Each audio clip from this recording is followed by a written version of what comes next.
Means, and this is my expository speech about tanning beds. This is my audience. I'm Jan, and I'm Carson's neighbor. I'm Galen, I'm our local mechanic. I'm Jackie, and I was a former babysitter. I'm Patrick, family friend. I'm Ann, and I'm a neighbor. And I'm Jordan, and I'm her boyfriend. Today I'm going to be talking about tanning beds and how they operate. I'm going to give you a little bit of information on the history, the advantages and disadvantages you can have from the tanning beds, and I'm going to touch a little bit on the cost. In some cities, tanning salons outnumber McDonald's and Starbucks combined. An average 30 million people tan per year, and 2 million Americans tan indoors every day, 70% of them being young women. I got that information from skincareprevention.org. Here's a little bit of background information on the first tanning beds and what they were supposedly used for. The first indoor tanning beds were invented in 1906. A company named Huros used the beds for curing diseases and other calcium deficiency disorders. They were said to help build stronger bones, so a lot of athletes used them. Tanning beds turned from medicinal to cosmetic with the help of German scientist Frederick Wolf.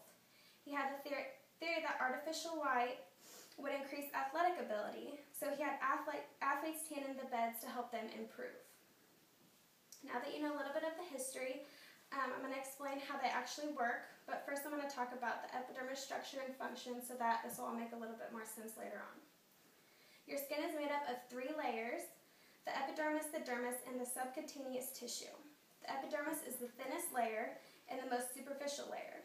It contains cells called keratinocytes, which continuously divide to replace skin lost through daily wear and tear, and I'll explain that a little bit more later as well. The deepest portion of the epidermis also contains cells called melanocytes, which produce a dark pigment called melanin. Next, I'll talk about how they actually work. Tanning beds attempt to stimulate the sun's rays using special light bulbs that emit UV radiation. There are 2 types of the UV light, UVA and UVB.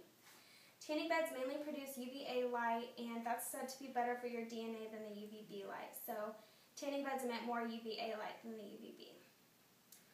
However, according to World Health Organization, sunbeds have been manufactured that produce higher levels of UVB to mimic the solar spectrum and speed the tanning process. So in this case, the UVA light you would tan for, the maximum would be 20 minutes. In the UVB light, you might tan for 10, and you're going to have a way darker tan, but it's going to be a lot worse for you. While basking in the purple light for 10 to 20 minutes, the UV radiation is penetrating a few millimeters into your body to give you the healthy glow you're looking for. This does not cause damage to your organs other than the skin, but the use of UVB light may lead to higher risk of sunburn or skin cancer. It's difficult to determine a safe level of the UVB radiation since everybody's affected differently. People burn more easily than some other people, so it's just different for every person. Now we'll discuss the effects that the UV rays have on your skin. Melanin is produced in order to protect your body from the harmful effects of UV radiation. When the DNA in your cells is hit with too much UV radiation, it can mutate and either cause the cell to stop functioning or to become cancerous. Then activated oxygen molecules are produced that also damage DNA along with your other cellular structures.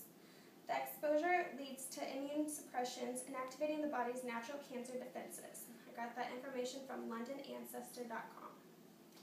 Melanocytes produce the pigment in response to UV light.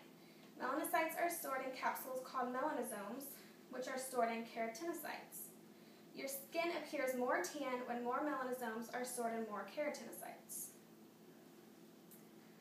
Melanoma is a tumor of melanin-forming cells, typically a malignant tumor associated with skin cancer. And this is a common result of indoor tanning. It's present as a dark mole-like spot that spreads, and unlike a mole, it has an irregular border. Melanoma may be inherited. Overexposure to the sun or sunburns increase your risk. Your risk of melanoma increases 75% when you use tanning beds before the age of 35. Not only are tanning bed users more vulnerable to melanoma, they are also 2.5 times more likely to be diagnosed with squamous cell carcinoma and 1.5 more times to be susceptible to basal cell carcinoma. There are 4 types of melanoma. The first one is acrolentiginous melanoma, and this is a picture. It's most common in non-whites. It starts as an irregular and large black flat spot, most often found on the palm and sole. The next is lentigo-maligna melanoma. It's the slowest growing type. It starts as a patch of mottled pigmentation that is dark, tan, or black on sun-exposed skin, such as the face. The next one is nodular melanoma. It's usually present as a raised, distinct, bluish-black tumor that may be encircled by particularly pale skin, most often in middle-aged or older adults. And the 4th type is superficial spreading. It's most common in whites. It's typically present as a raised, irregular colored area that starts in a mole-like shape but spreads across the skin. After learning the harsh effects about melanoma, you might not believe that it does have some advantages. UVB rays emitted by the sun on home tanning beds, which is supposed to be the most dangerous kind of rays, but they also emit vitamin D, which is typically hard to find by just eating through your regular diet.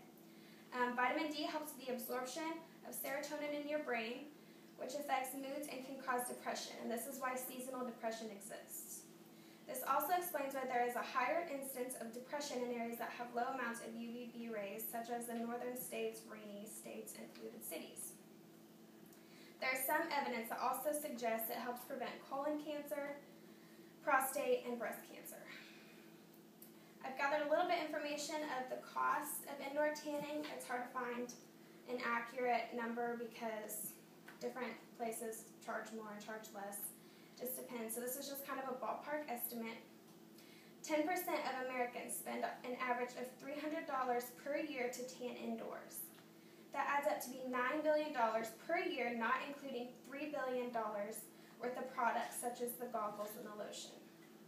And I got that from money.cnn.com. If a person wanted to purchase their own tanning bed, it could cost anywhere from $1,200 to $6,000, depending on how many bulbs you want and the brand of the tanning bed. During my speech, I explained to you how tanning beds came about, how they work to give you your desired tan, the good and the bad effects that you can have, and the cost. I hope you learned some helpful facts throughout my speech that will further your knowledge on indoor tanning. Everybody has their own opinions on tanning beds. I personally like tanning. I know it's not good for me, but it gives me more confidence, and it's also a pretty good stress reliever. Other people may disagree because of the negative effects it can give you. It's just kind of up to you. And that concludes my speech. Does anybody have any questions?